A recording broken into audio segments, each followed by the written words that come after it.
नाशिकमध्ये एका वक्तव्यामुळे राजकीय आणि सामाजिक वातावरण चांगलेच ढवळून निघाले आहे।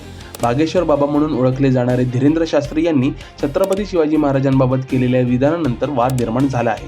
त्यावर विविध स्तरांवर तीव्र प्रतिक्रिया उमटत आहेत। विरोधकांकडून कारवाईची मागणी होत असतानाच मुख्यमंत्री देवेंद्र फडणवीस यांनी या प्रकरणावर भाष्य करत वेगळाच दृष्टिकोन मांडला आहे।